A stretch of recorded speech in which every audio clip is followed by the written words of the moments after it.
I'm just checking to see if it's going to work this time. Oh my gosh, I still don't see anything happening underneath. Oh wait, it says I'm live. Oh my gosh, maybe you guys will see me now. Okay, so apparently the first video that I did, hey Scott, yes. Good to know this is coming through. Oh my gosh, I am so sorry everyone. Oh wow. So I did a perfect job. It only was like 15 minutes long, and and so now I'm starting again. I am so sorry, everyone, that took forever. Wait, let me get my slides back in order, because I just, totally did an amazing job. Just thought I'd tell you. I think this is back in order. Wait, let me go back here. This one goes here, and now I'm trying to read these. Oh, look at that. Okay. There we go. Sorry, I'm doing this right in front of y'all. Normally, I do this ahead of time. Yay! What we call this is a mistake, and we say, woo, mistakes happen. So let me go ahead and do this again. You guys, you're totally like great friends. I appreciate you being here. Okay. My goodness. All right. Well, the good news is if I've done it once well, I can probably do it again. So here we go. Thanks for coming into the LifePractice PBL Facebook chat. We'll just pretend like the first one didn't happen. Tonight's topic is all about telling the difference between whether or not we're doing projects or doing real PBL. And whether you're new to the PBL game or whether you're an old veteran of 10 years like me, it's still good to have that reminder of what the similarities and differences are. By the way, Cindy, you didn't just finally find it. I just finally decided to actually go live. I pushed the live button. It said I was going live. I don't know what happened, but we're here now. Anyway, truth be told, even if I am a 10-year veteran of PBL, I still run back through this process to double check myself whenever I'm building projects and project-based learning. So let's do some introductions, as we always do, because I think PBL is always about community. So y'all, if you would please introduce yourselves, where you are, where you're from, at the levels you teach, and a little bit different tonight, how long have you been using PBL with your students, or thinking about it, if you haven't actually made that leap yet? So as you're answering that, I just want to remind or ask you, you are friending those people here in the chat who comment smart things, right? Because rubbing 2 or rubbing 20 brains together when we're trying to get things right, it's so much better than trying to do it all on our own, yes? So, meanwhile, my name is Ginger Lewin. I'm an international keynoter, a consultant, author, and teacher. I started into PBL in earnest back in 2006 when I was asked or tasked to start my own school that was both one-to-one laptops and 100% PBL. I got 2 days of training, and they said, off you go, and there I was. I spent the next half-decade growing that school and working with other great educators across the country, figuring out how to make amazing learning happen for my kids. And in the next half-decade, I've devoted to teaching other teachers so that they don't have to have that hard struggle from scratch that I had. So when I talk about PBL all the time, but especially here tonight, I don't want to talk from a guru point of view. I hope to still talk to and through a teacher's heart.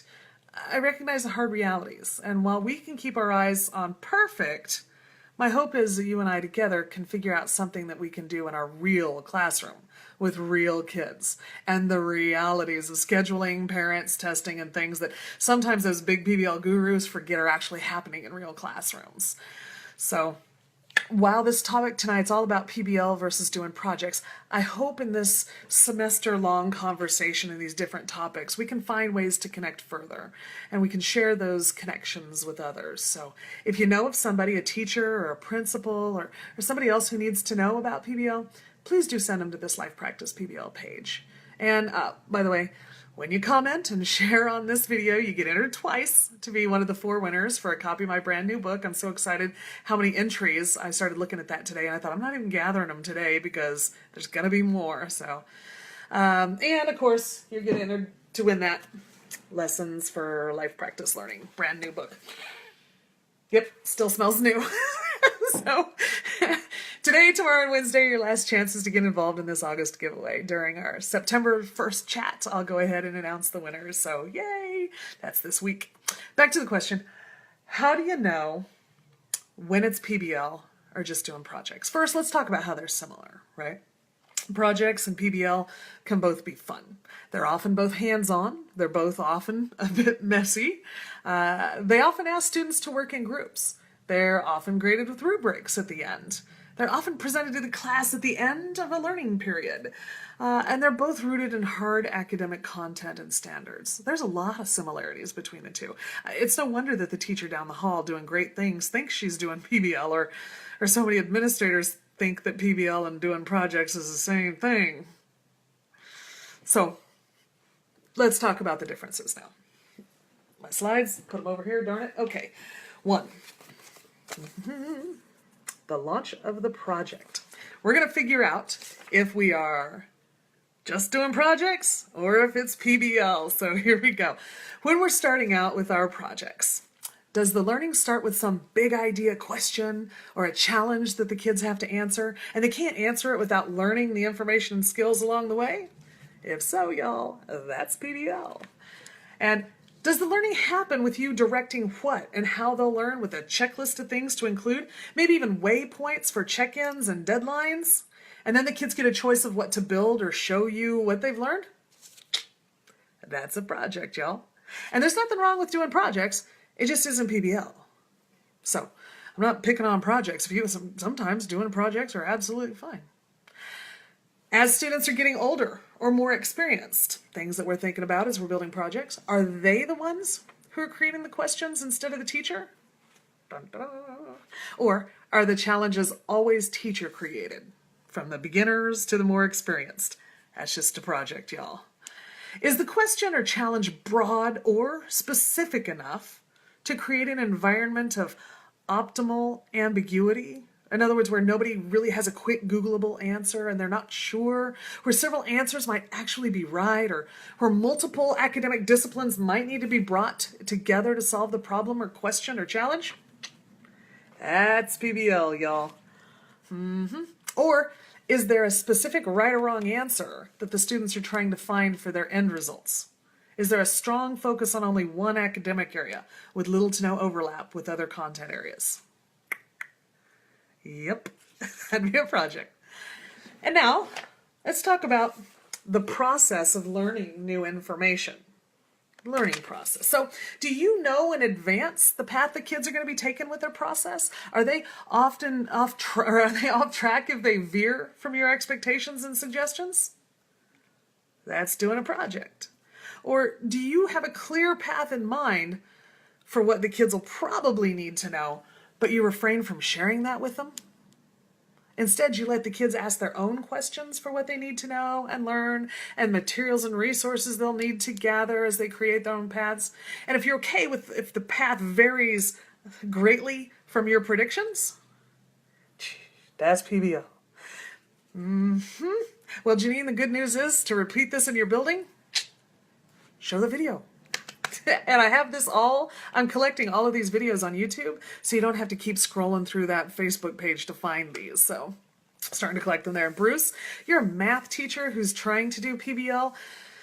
There are some things that's different in a math PBL classroom. I'm not going to lie to you. Just keep this in your heart and your mind as you're thinking through, and how can I make this more open, and you're going to be doing the right thing. Okay? Let's talk about the research. Right? So kids are doing research in PBL and in projects too, right? So where do students get their information for research? Have you provided all the materials they're going to need for the research with specific right or wrong answers possible? That's just a project. Have you created avenues for them to be able to contact additional resources of information, including different people? Do they sometimes bring back information and facts, some of which you're not sure is accurate because you didn't previously know those facts? That happens to me all the time. Kids say, well, blah, blah, blah. And I'm like, how do we know that's true? And then they can show me. And then, wow, I learned the things that I would never have taught them because I didn't know it. They're learning because they're doing their own better research. That's a win every day of the week, right? So, Oh, that's a good one, Scott. Does it prove learning happened or does it show learning happened? When we're talking with a from PBL point of view, I think that's a great thing to say. With people who are not sure of the difference or that there is a difference, I think they hear those things as synonymous. So not a bad thing to think about for us. Let's talk, oh, wait, where'd it go? The quality of student-provided resources. Well, who knows where that slide is. The quality of information. So our kids are out researching, right? When your students are gathering resources and information, who's in charge of verifying the accuracy of their information? Have you been the one to vet all the resources? Yeah. Or are students learning how to evaluate and validate their own resources by learning how to triangulate data?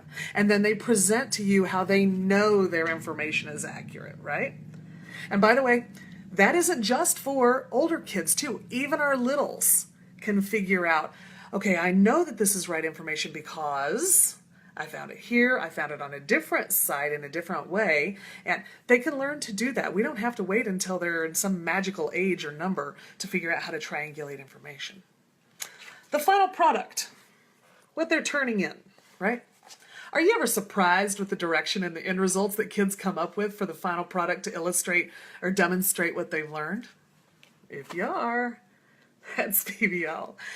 Or do you always know what they're going to create before the project even starts and what the optimal results should be for that final product? See, there's times where I think I know what they should do. This is going to be the way it has to happen. And they'll come up with some really great ideas and I'll think, I would never have thought of that. That's PBL, y'all. How much does the aesthetics of the final product matter? Are you more concerned with the prettiness, the neatness, the care that they showed with their work? Ta-da!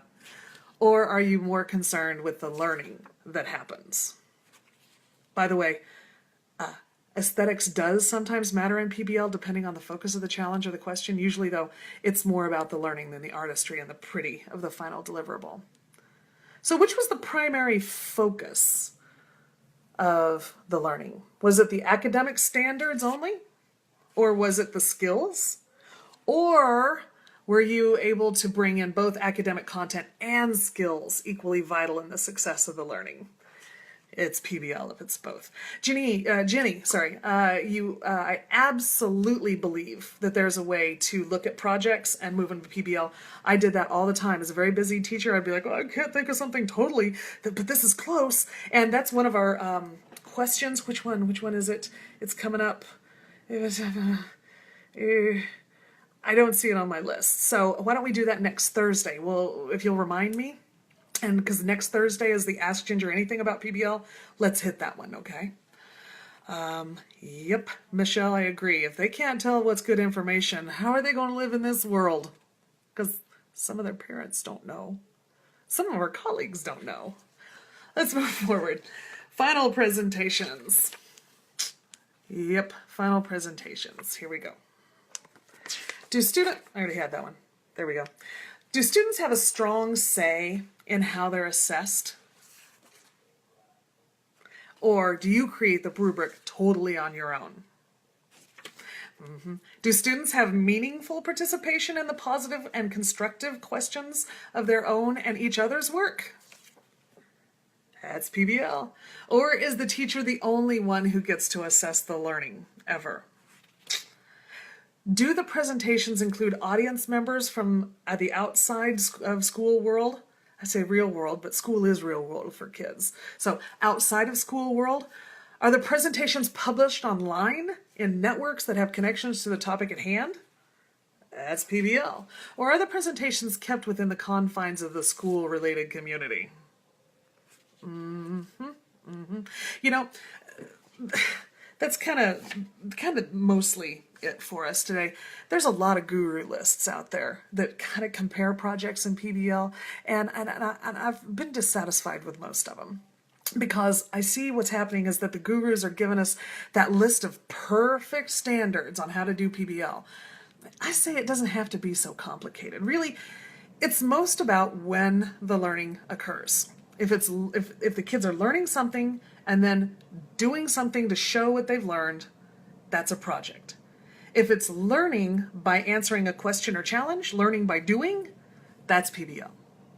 You know what I mean by guru, right? By the way, the person sitting on that high mountaintop of a perfect school telling us peons that everything has to be just so. And if you're not doing it to a perfect standard, then you're doing it all wrong.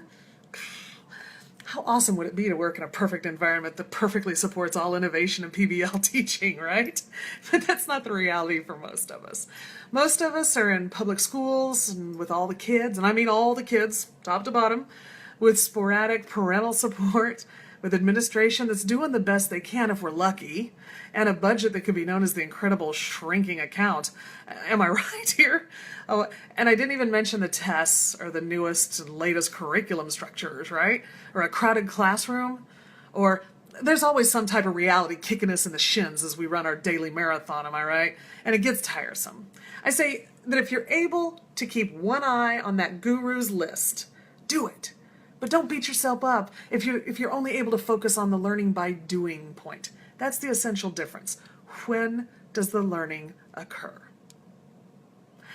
You're going to get better with practice. Set your bar high to challenge you, but not to kill you.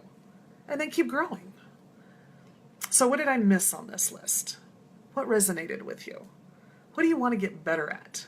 I want to know in the comments here, y'all. Good stuff here. Ashley, I would love to do that. So also, if you guys come back on September 1st, Jenny already has my first question ready to go. September 1st, I'll tell us which of the four of you won the free Lessons for LifePractice learning book. And if you're impatient to get your own copy, check out on the LifePracticePBL.org and you can pick up your own there. And if you want a Kindle version, which by the way is significantly less expensive because hello, it doesn't have paper in it. It should be cheaper. We made sure that it was, and you can find that over on Amazon. So that's it for tonight, y'all. Thanks for sticking with me. Cindy, you says I'm stuck on your screen. Lucky you. I'm so sorry. We have another chat coming up September 1st, which is this Thursday, believe it or not. The topic is, of course, Ask Ginger Anything. I think I'll be taking questions ahead of time because I like to pre-plan and think a little bit first. But I also want to take some live questions too, so it could be exciting and crazy. Anyway, see y'all Thursday, 8 p.m. Central, which is 9 p.m. Eastern, 7 p.m. Mountain, 6 p.m. Pacific. I think I might have known what went wrong tonight, and I'll make sure that doesn't happen again. So thanks, everybody, for being here and being patient. I appreciate it.